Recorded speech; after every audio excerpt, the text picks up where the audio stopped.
passar para o segundo turno, o senhor aceitaria ser ministro de algum outro governo? Com todo respeito ao telespectador, com todo respeito ao senhor telespectador, é impossível...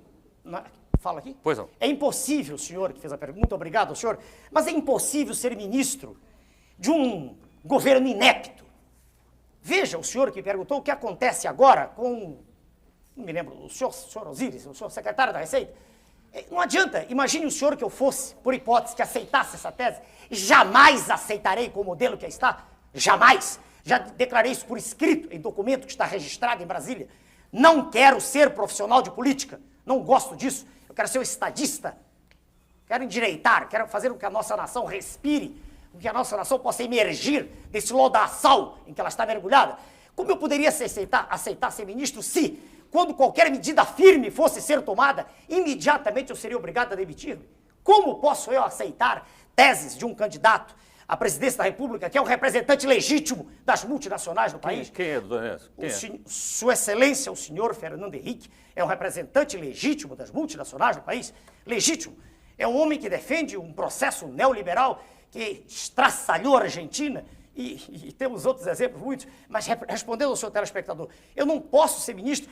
Veja o senhor, se eu quisesse ter qualquer cargo, eu teria sido candidato a deputado federal e sem nenhum convencimento estólido, sem nenhuma bobagem, eu teria tranquilidade de eleição em qualquer estado, qualquer unidade da federação. Ok, doutor Ernesto, pergunta agora do jornalista Rui Xavier. Pois não, senhor. Ouvindo o senhor assim, a minha sensação é que o senhor ficou mais duro. Mais duro? Mais duro. Nos últimos, desde a última eleição para cá. Quer dizer, eu lendo o noticiário aqui, várias reportagens sobre o senhor. Posso tomar também, água aqui? Pode, à vontade. Pois não. Também me dá essa impressão, e parece que passa essa impressão, que o senhor ficou uma pessoa mais dura, mas tem aqui até algumas reportagens que diz, tem um título aqui que eu não vou conseguir localizar aqui, que diz, chegou o neofascista, o novo neofascista.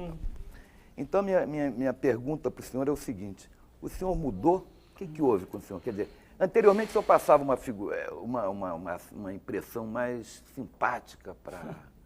E agora está uma coisa mais dura, falando mais... Posso responder? Pode, claro. Com respeito à sua pergunta e a tudo que ela possa traduzir, né, de modo explícito ou implícito. Veja o senhor, eu sempre falei durante os 15 segundos com o mesmo tom enérgico que eu falo agora. Isso é da minha personalidade. Eu não sou de meias palavras. Eu tenho clareza no que penso e no que digo.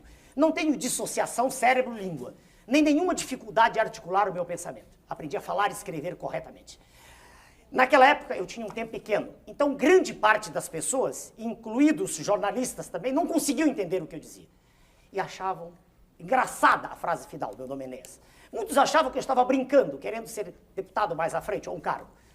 Surpreendi todos quando não fui candidato a nada, porque eu não quero, não preciso disso. Sou médico, sou professor de cardiologia, tenho do que viver. Eu não fiquei mais duro. A conversa agora está sendo mais demorada. É possível agora o senhor acompanhar com mais tranquilidade, e todos que me ouvem, não só agora a forma, mas o fundo, o conteúdo do que está sendo dito. Eu falei em fevereiro de 1991, não sei se o senhor assistiu ao pronunciamento, uma hora inteira em cadeia nacional, e disse coisas extremamente duras. Eu fui o primeiro presidente de partido político que teve coragem de pedir a sua excelência, o presidente Collor, que renunciasse naquela ocasião. Pela desgraça a que ele estava lançando a nação. Em que? A que ele estava lançando. O senhor votou nele no segundo turno? Não, eu não leio meu voto, por favor. Por favor, não acredito nesses senhores que estão. Então, veja bem, naquela ocasião eu falei uma hora inteira. O senhor anulou o voto? Anulei com tranquilidade, mas por que não? A Constituição me permite. Se eu não acredito em A, B, C e D, por que eu tenho que votar em algum deles? Por que eu tenho que dizer... Vota em branco? Não, em branco eu sei que há processos de fraude, todo mundo sabe disso. Isso é notório no país. E o voto em branco permite que aqui ou acolá, no meio do trajeto, alguém põe, eu anulo o voto, por que não? É a maneira mais clara, mais categórica, mais peremptória de eu dizer que não acredito naquilo. Aparentemente, o senhor não acredita só de A, B, C, o senhor não acredita em ninguém de A a Z, pelo que o senhor está dizendo. Depende de quem se apresenta. Aí, não, só o senhor. Então, podia inverter essa pergunta. Só um instantinho para o senhor, por favor. Não, pois é, nessa linha. Senhor Clóvis, um minutinho. Eu não vejo no cenário que aí está. Se eu visse, eu não me teria candidatado. Perceba o senhor uma coisa. Eu não gosto do processo. Senão pertenceria a ele tranquilo, estaria a palavra que os senhores usam. Processo, exatamente o que é processo? É essa imundícia em que se transformou o quadro político brasileiro. É essa situação de vergonha que cada brasileiro tem quando chega no exterior. Eu estou falando de quem pode ir ao exterior, porque pobre não sai nem do bairro onde mora, não consegue nem pagar a passagem. Essa situação de mentira que é lançada nas telas da televisão e nos jornais todos os dias. E vou dar exemplos para os senhores, vamos falar de coisas concretas. Previdência, que é uma farsa. A maioria das coisas que são apresentadas é falsa. Quando se diz que existem 2 para 1, isso é mentira. Misturam-se os homens da cidade com os homens do campo. A relação na cidade é quase 4 para 1.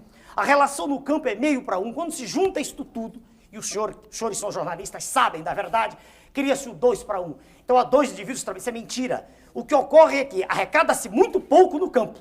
E como se arrecada muito pouco no campo, a cidade paga pelo campo. Então tem-se a impressão que a Previdência está falida. Ela tem, aliás, um saldo de $1 bilhão. O que se quer é privatizar tudo para que grupos espúrios, né, tomem conta e aí o Estado fica endividado, como aconteceu no Chile.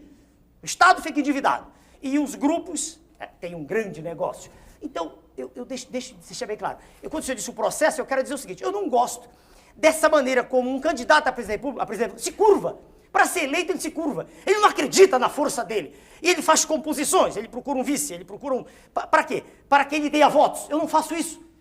Eu sou exatamente o mesmo. Meu candidato a vice-presidente é o Almirante Roberto Gomes Silva. Um homem que não vai me trazer voto, não é nada disso. Apenas ele foi um homem que, no governo Figueiredo, lutou pela nacionalização. Lutou contra a desnacionalização das nossas jazidas.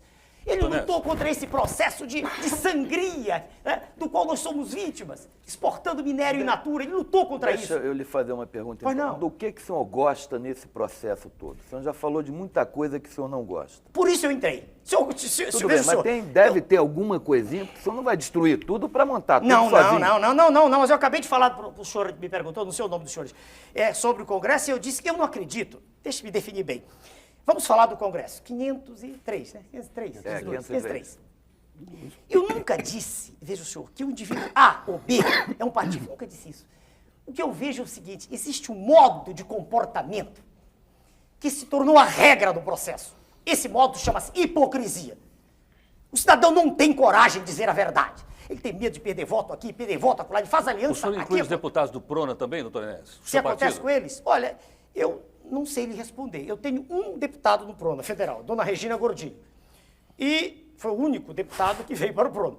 E se o senhor disser que ela fez aliança, eu quero crer que não. Tá? Eu quero crer que até hoje ela tem sido de uma lealdade extrema e, muito embora facilmente pudesse estar em outro partido, agora mesmo disseram que ela tem 2% das intenções de voto, saiu no Jornal do Rio de Janeiro, ela se manteve leal a mim. Sem ela eu não teria entrado com uma ação de inconstitucionalidade, e o senhor conhece, pela Constituição eu só poderia entrar com essa ação se tivesse um representante. Então, quando o senhor falou agora em aliança, eu quero crer que ela não fez nenhuma aliança. Não vi, não tem nenhuma informação.